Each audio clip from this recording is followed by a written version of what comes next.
Que grande jogo do Bahia. Mais 3 pontos na conta, mais um grande jogo do Bahia na Fonte Nova. O jogo do Fluminense muito consistente, o Bahia mereceu vencer e até talvez golear o Fluminense.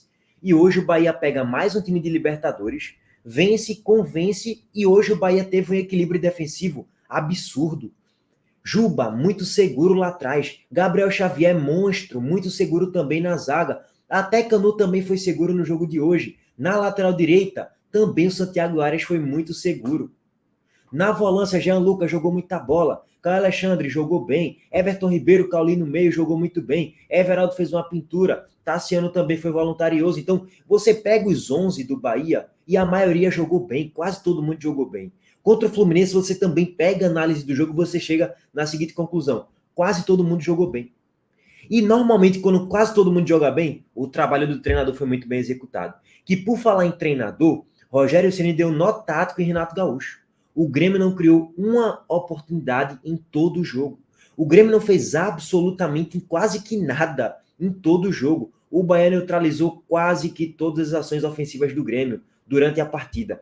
E Renato Gaúcho estava tão revoltado com a arbitragem, mas no subconsciente ele também estava muito revoltado com a atuação do time. Tava claro isso aí. Tem uma hora que, se eu não me engano, foi Kahneman ou foi João Pedro, foi inverter uma bola fácil e mete a bola para a lateral do campo, erra o passe. Renato Gaúcho se vira para o banco de reservas. Tipo assim, porra, mais um passe rápido.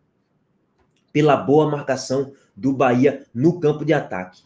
Então, assim, no subconsciente, Renato Gaúcho estava muito revoltado com a arbitragem? Até que sim, mas também com a sua atuação, com a atuação do time. E aí, meu irmão, faltando 3, 4 minutos para acabar o jogo, ele pediu para todo mundo sair do banco de reservas. Todos os jogadores podem sair. Só vai ficar aí o massagista e os médicos. Basicamente foi isso. De resto, vaza todo mundo. E aí, ó, em tela para vocês, faltando 3, 4 minutos para acabar a partida, todo mundo estava fora e até o Diego Costa foi expulso porque falou que o árbitro estava roubando. Renato Gaúcho também extremamente revoltado com a arbitragem. Ele falou, acaba logo isso aí. Ele estava quase tirando o time dele mesmo, a galera que estava dentro de campo, de campo mesmo. Tipo, ó, sai daí de campo também. Só faltou ele falar isso. Com certeza aí vai ser muito falado essa retirada de todos os jogadores do banco de reservas do Grêmio. Executado, realizado e pensado, vamos dizer assim, por Renato Gaúcho lá no finalzinho da partida. E a gente está mencionando isso aqui também em vídeo porque não é uma cena comum de acontecer. Eu diria que é a primeira vez na minha vida que eu vejo isso. A gente já viu várias vezes, várias partidas, vários erros escandalosos de arbitragem. Agora, um treinador ter a audácia, a coragem e o culhão para pedir para tirar todo mundo ali do banco de reservas, eu acho que foi a primeira vez que eu vi, assim, de cabeça, eu não me lembro outro treinador que fez isso, pelo menos aqui no futebol brasileiro. Bom, régua passada de Renato Gaúcho, vamos focar aqui primeiro na tabela. O Bahia consegue se recuperar muito bem aí depois da derrota do Internacional, consegue me dar uma sequência boa aí de vitórias, né? Venceu do Fluminense recentemente, venceu agora do Grêmio e teve um empatezinho aqui nesse meio termo contra o Vitória no campeonato, eu ia falar no campeonato baiano, é que quase que um jogo à parte, né, o Bavi, e conseguiu empatar ali com o Vitória, quando estava tomando 2-0, consegue empatar a partida, e aí o Bahia tem 7 pontos em 4 jogos realizados, nesse momento está no G4 da Série A, é óbvio que tem um jogo a mais do que muita gente aí, tem um jogo a mais do que o Flamengo, Bragantino, Botafogo, Atlético Paranaense, Internacional, Criciúma, Fortaleza tem 2 jogos a mais do que o Fortaleza, tem um jogo a mais do que o Fluminense, Palmeiras, Cruzeiro, Juventude, São Paulo, Vitória, tem 2 jogos a mais do que o Vitória, Corinthians, Atlético Goianiense e Cuiabá. O Bahia tem um jogo a mais ali praticamente do que todo mundo, pegando o ponto de vista da Série A. Mas até agora, cara, é um bom campeonato do Bahia na Série A, isso é um fato. O Bahia fez 2 excelentes jogos contra o Grêmio e contra o Fluminense, 2 times de Libertadores. Fez um jogo mais ou menos ali contra o Vitória, mas conseguiu empatar e fez um jogo ali que não foi bom contra o Internacional e acabou perdendo a partida. Então até agora é um campeonato do Bahia como eu esperava. 7 pontos em 4 jogos, é uma pontuação de um time ali, acho que vai perder ali posições, mas é uma pontuação de um time ali de G8, G9. O Bahia vai circular muito por aqui nesse bololô aqui. 9º, 10º, 11º, 12º, 8º, pode ser até que surpreenda, né? Pela bola que vem jogando, principalmente na Fonte Nova, passa uma perspectiva que o Bahia vai flutuar um pouquinho mais acima. Eu projetei o Bahia flutuando muito por aqui, de 9º a 12º. Pela bola que vem jogando, pelo encaixe que o Rogério Ceni está conseguindo trazer, pelo fato de Cauli estar conseguindo crescer nos jogos, jogando muito bem. Esse meio campo do Bahia mais ajustado. E a defesa, que é o grande calo do Bahia, tá ainda mais bem ajustada, com Gabriel Xavier sendo titular absoluto, com o Juba fazendo uma atuação muito segura. Assim, eu não me recordo de uma atuação tão segura de Juba na lateral esquerda. Pegando os jogos do Sport e do Bahia, assim, se não é a melhor atuação de Juba defensivamente, cara, eu diria que foi uma das melhores que eu já vi. Assim, tá no top 3 pelo menos. Porque normalmente Juba não é um bom marcador. E hoje ele foi seguro na maior parte do tempo. Óbvio que em uma ou outra bola o cara vai tomar uma bola ali nas costas, vai ter alguma escapada, mas para mim Juba fez um bom jogo defensivamente também. Conseguiu agregar bastante na lateral. Então você chega num quarteto ali da defesa que todo mundo conseguiu fazer um bom jogo. Por isso que o Bahia também foi mais seguro. E aí, vamos lá, passar a régua nisso, vamos pro jogo, né?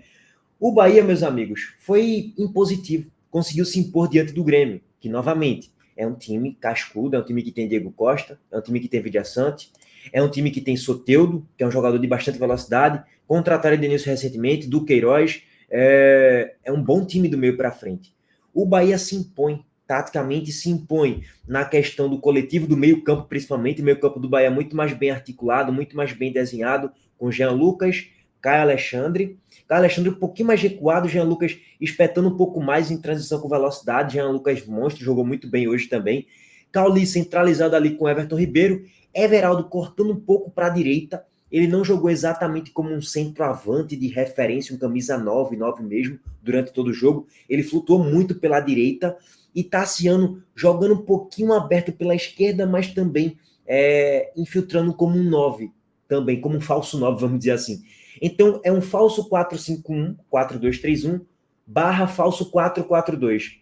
E tudo se torna falso, entre aspas, porque nada existiu, nada teve um padrão tão claro assim durante o jogo, e toda essa movimentação de Cauli, Everton Ribeiro, Jean Lucas, Caio Alexandre, Everaldo, Tassiano, causou uma bagunça mental na defesa do Grêmio. E por isso que o Bahia também conseguiu fazer grandes jogadas de articulação ali do meio para frente, time que se movimentou demais durante toda a partida. E aí vamos lá. O Bahia, aos 14 minutos, cria uma situação interessante com o cruzamento de Juba, cabeça de Tassiano, a bola vai para fora. Sem muito perigo, mas passou ali um pouquinho com perigo, tá?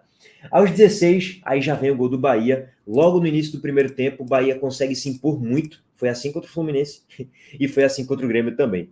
Numa belíssima jogada construída de pé em pé, a gente vê Juba aqui, ó, dando um passe, quebrando linhas. A bola sobra para Everton Ribeiro no 2 contra 1, solta para Everaldo e Everaldo corta Kahneman fica na saudade e Everaldo chapa no ângulo, sem chances nenhuma para Rafael Cabral. Se isso aqui é Cauli fazendo gol, o Twitter desabava. Mas como é Everaldo, todo mundo fica calado, né? Canso de falar aqui para vocês. Não acho que Everaldo é o melhor centroavante da Série A. Não é, tá longe de ser. Mas não é toda a desgraça que a torcida do Bahia acha. Eu vejo a torcida do Bahia muito raivosa com o Everaldo. Tem uma raiva muito grande de Everaldo, que é um imprestável, é horroroso. Sendo que na última Série A foi um dos jogadores que teve maior participação em gols do Bahia. E nessa Série A já tem 2 gols. É o artilheiro do time. E na temporada, ele é o artilheiro do time também, com o Tassiano. Detalhe que ele teve menos jogos do que Tassiano na temporada. Então, assim, um jogador com a qualidade de Everaldo, ele pode agregar no grupo. Seja para compor elenco ou sendo titular ali em determinadas partidas. Ele não é um centroavante ruim. É muito melhor do que o Estupião. E aí, créditos aí pro Bahia, a TV Bahia aqui que clipou o gol. Golaço do Bahia construído no primeiro tempo. E foi o gol que deu a vitória, cara. Eu acho que, só para passar a régua assim, né, Everaldo acabou decidindo positivamente aí pro Bahia, conseguiu fazer o gol. Detalhe que na coletiva, na entrevista ali no intervalo, né, ele mesmo reconheceu que apesar do golaço que ele fez, ele errou alguns passes ali besta, que ele fala, pô, eu errei alguns passes aqui, eu tenho que ajustar alguns pontos aqui para o segundo tempo, e o Bahia voltar e vencer o jogo e tal. E de fato, ele errou ainda assim fora da grande área, não conseguiu ser um grande passador, não conseguiu construir tanto assim como ele poderia, errou alguns passes, mas também Cauli errou alguns passes, Everton Ribeiro errou alguns passes, então Everton, mas enfim, Everton acabou sendo importante. Depois de 16, o Bahia continua no campo de ataque, produzindo boas situações. Jogada de Everaldo, ele dá um passe de calcanhar, Everton Ribeiro entra fazendo facão pelo corredor direito e finaliza, a bola vai para fora. Aos 23, jogadaça do Bahia. é que Everton Ribeiro participa, soltando para Cauli, e Cauli, no final da jogada, mete a bola no travessão. Isso aqui é só o desfecho da jogada, tá? Mas a bola passa por Caio Alexandre, passa por Jean Lucas também, passa por Santiago Arias, para chegar Everton Ribeiro, para ele soltar para Cauli e sair a finalização no travessão. Então, mais a jogada construída do Bahia de pé em pé. O Bahia jogou muita bola hoje. Foi uma ótima partida do Bahia. Uma das melhores que eu já vi do Bahia aí no Campeonato Brasileiro, no recorte dos últimos 7 meses, vai. Bom, e a primeira chegada do Grêmio no jogo foi aos 28 minutos. O primeiro chute do Grêmio na barra foi aos 28 minutos. E que também não passou muito disso, não. O Grêmio praticamente não ameaçou a meta do goleiro Marcos Felipe, que normalmente tem que fazer muitas defesas, que tem que fazer grandes interceptações, mas não. Ele não precisou fazer nenhuma grande defesa na partida. Detalhe, o Bahia teve mais posse de bola no primeiro tempo, agrediu mais o Grêmio, foi mais impositivo. E o Grêmio jogou explorando contragolpes. Só que assim, meus amigos, o ponto de explorar os contra-ataques, né? Explorar os buracos na defesa do Bahia, você tem que ter jogadores de velocidade. Quem é que o Grêmio tinha de velocidade hoje? Só Soteldo. E só. Como é que você vai conseguir ter um contra-ataque eficiente se você não tem nenhum grande jogador de velocidade do meio para frente? Edenilson não tem velocidade, Duqueiroz não tem velocidade. Beleza, tem uma certa explosão, tem um arranque ali, mas não é um velocista para explorar esse jogador nos contra-ataques. Diego Costa não é o melhor jogador do mundo nos contra-ataques, inclusive fez um péssimo jogo hoje. Fora da grande área é bagre. Só para colocar o ponto, fora da grande área. Suárez é muito mais centroavante do que ele. Suárez é gênio fora da grande área. Diego Costa não, é um jogador comum fora da grande área. Mas é óbvio que é um ótimo centroavante. E aí Soteldo, que também não fez um bom jogo, Santiago Arias comeu ele de coco. Então foi um ótimo jogo de Santiago Arias. E Soteldo não conseguiu fazer uma boa partida. E aí tá, cara, se você analisar a média das notas de jogadores do Bahia, você vê uma superioridade muito grande no meio-campo do Bahia em comparação ao meio-campo do Grêmio. E é isso. O Grêmio tentava explorar uma ou outra jogada, mas não conseguia fazer nada. Por quê? Porque não tem jogador para fazer jogada de transição. E o Bahia conseguiu sustentar muito bem o primeiro tempo, vencendo por 1-0. Destaque mais uma vez para Gabriel Xavier, muito bem na partida. Vem o segundo tempo e só dá Bahia. Assim, continua só dando Bahia. O Grêmio não faz absolutamente nada. O Grêmio tenta, né? Você pega aqui o primeiro tempo, 8-1 em finalizações, 1-1 em finalizações na barra, foi o gol do Bahia, e uma finalização do Grêmio sem muito perigo. Mas, vocês estão vendo, né? O scout não mente. Segundo tempo, 6-2 em finalizações para o Bahia. Ao todo, 14-3, 4-2 em finalizações na barra. O Bahia perdeu 2 chances claras e o Grêmio não perdeu nenhuma, porque não criou nenhuma. Então, assim, ficou até barato para o Grêmio esse 1-0. Poderia ser 2-0, 3-0, sem dúvidas nenhuma. Para mim, isso é um fato, não é nem questão de opinião, não, tá, gente? Beleza. O Bahia, no segundo tempo, ele não tem exatamente o mesmo volume que teve no primeiro tempo, mas ainda assim cria boas oportunidades. Biel entra no segundo tempo, faz uma boa jogada em transição, solta a bola para Everaldo, que finalizou, e Rafael fez uma boa defesa.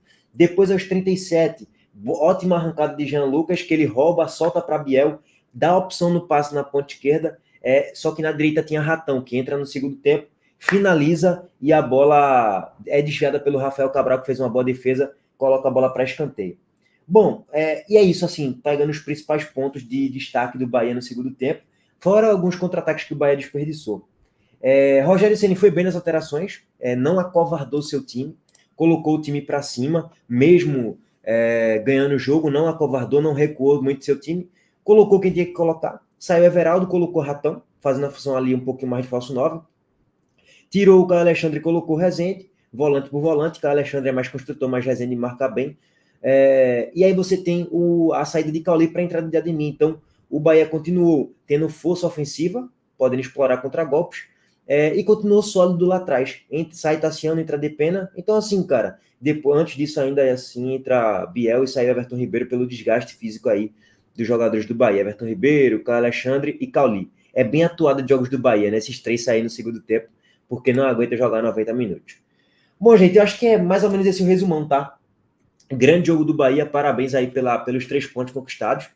E aí vamos ver se o Bahia vai conseguir engatar uma sequência ou não. Na próxima rodada o Bahia vai pegar quem? O Bahia pega o Botafogo fora, jogo difícil. Vamos ver se vai conseguir jogar bem e aí poder engrenar a sequência. Depois o Bahia pega o Bragantino, mais um jogo chatinho, um jogo difícil, né? Enfim, aguardar, cara. O vídeo ficou muito longo, mas queria trazer assim vários detalhes da partida. E é isso. Comentem o que vocês acharam. Tamo junto. Deixa o like aqui no vídeo, se inscreva no canal e ative o sininho das notificações. Valeu, gente. Abraço.